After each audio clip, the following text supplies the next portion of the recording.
she also knew that it was important that we had sport, because when we had all these activity, it helped us to focus well.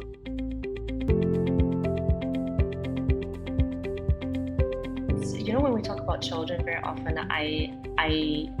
what I would say is, as long as you have a brain, you gotta move.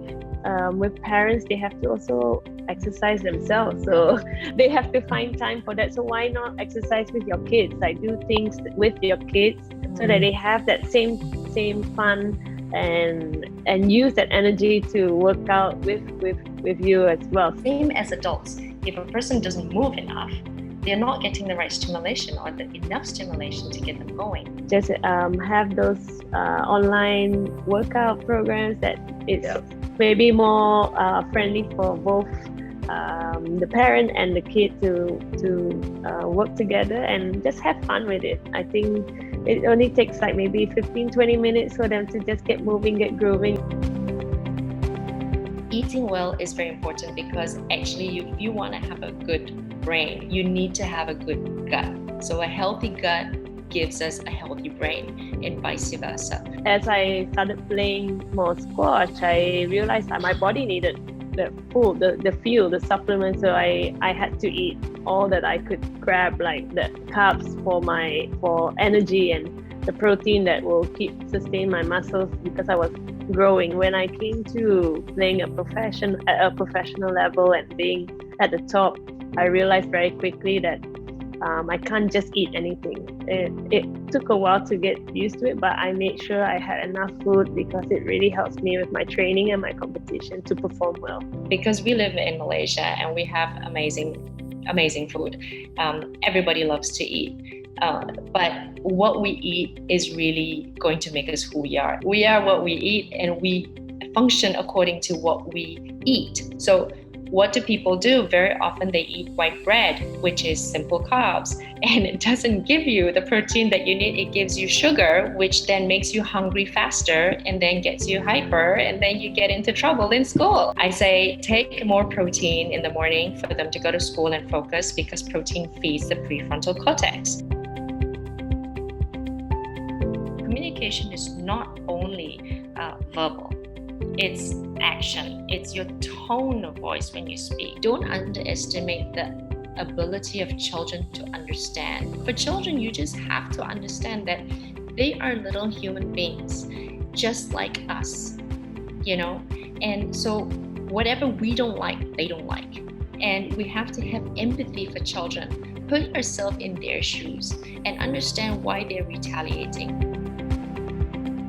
I would always advise parents to be more reflective on their parenting. The child is really mimicking every type of communication the parents is doing. Just understand that nobody is perfect. We all learn from our mistakes. So when you feel that you communicated badly with the child, it doesn't hurt to go and apologize, because then your child will learn how to apologize too. So when you express your emotion, it supports the child in a way to understand, oh, there's feelings here.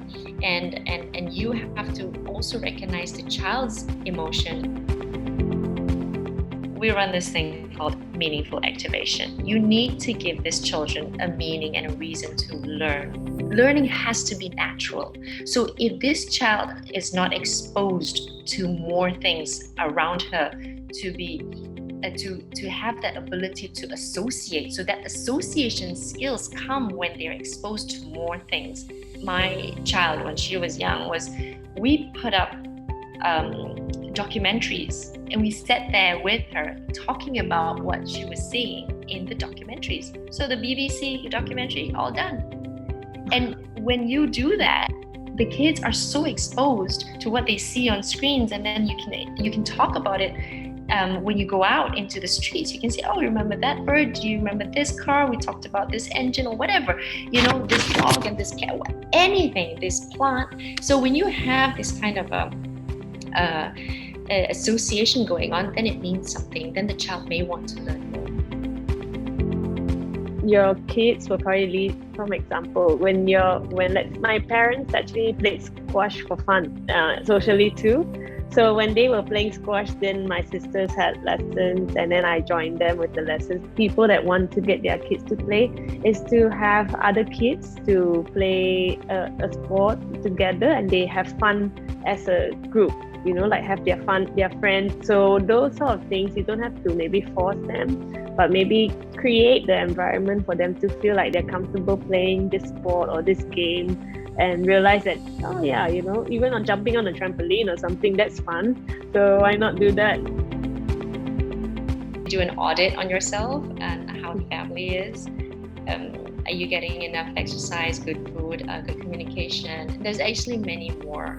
Be kind to yourself first. If you learn how to take care of yourself amidst the crazy daily life, you are most important actually. Self-reflection is so important. And if you are not kind to yourself and not good with yourself, you can't be good for others.